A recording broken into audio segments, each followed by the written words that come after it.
Welcome back to the grind. In this video, I wanted to do a tutorial on how to fly Kullecid, which I believe is a very strong hunter.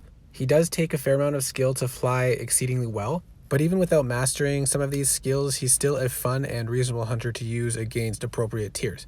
Mine is still at Sapphire, and first I want to show you this. The main thing with Kullecid is being able to dodge multiple flak shots. Of the flaks, the dark flak is the easiest one. You can see I dodged 4, then I delayed a little bit too much in the cloak, so I got hit, and we'll go over this a bit more details. First I want to go through an attack I did against this base with level 63 towers, which is 3 or 4 tiers above. Now granted, it is undefended, but you can see some of the skills required to fly him well, as well as his ability to manage certain flaks and take damage and heal. If this base was defended, it would have required a very different approach, and with towers this level I probably wouldn't have been able to get through it. So I Siphon Strike the blue mage first, which allows me to blink the dark flak shots, and I have resist to ice flak because I was going to focus on dodging the dark flak instead. Then you can see the storm tower goes off, so I focus on taking that out while dodging some of the ice flak shots. And you can see that Siphon Strike without Havoc doesn't even destroy the whole tower. It takes maybe half the damage, if that. And then you can see these farms and mills are pretty strong. It takes a lot of ammo. I am not able to 100% the base, but I think I did pretty well with the level of these farms and mills and completed with 81%. In my opinion, with Cole, you got to plan a little bit more than other dragons, because it's not always attack the blue mage first or attack the dark flak first. It depends on what's there.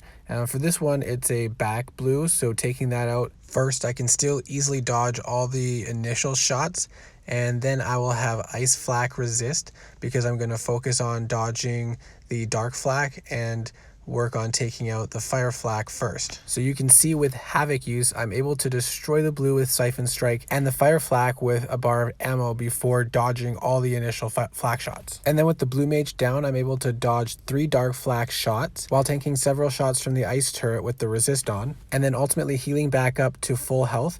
And despite being rage drained, I was able to gain some rage back to face the next island with Siphon Strike loaded and 1 bar of rage. So I'm just going to show it again in real time. You can see 2 towers dead before taking damage. You can see me blinking over 3 dark flak shots and healing back to full. And this does require precise timing. It all happens very fast, so it does take a lot of practice. So now we'll review some different island setups and some skills that are important for flying Kullecid. This first one is just to show dodging the dark flak timing. I could have destroyed the dark flak and not taken any damage from it initially, but I wanted to show that I was able to dodge this. I think it was 4 times. The 5th one I did take damage, but then I was able to heal it back. This next one, the setup here has a electroflak, which I'll put my resist to, and then I'll take out the back blue mage and then work on dodging the shots from the dark flak. A back blue mage doesn't disable a spell right away, so you can dodge the early shots like this. Electroflak more easily, but the dark flak, if it's not in the front left position, it's delayed, so you can more easily dodge the dark flak's first shot after destroying a blue mage in any position.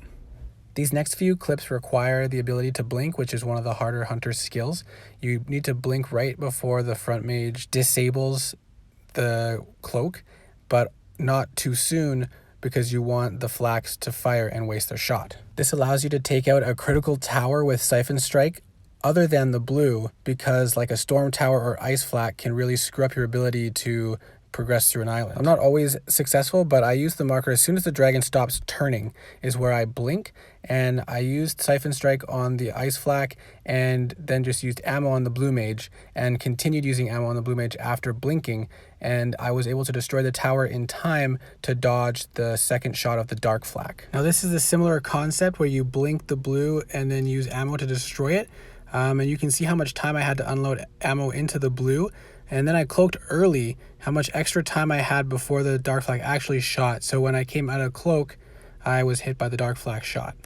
So on this next island, I'm going to resist to the fire turret, and I'm going to Siphon Strike the blue and the dark flak, avoid damage from the fire and dark flak, then kill the storm tower with ammo. You can see I used more than necessary, so it could have been a higher level.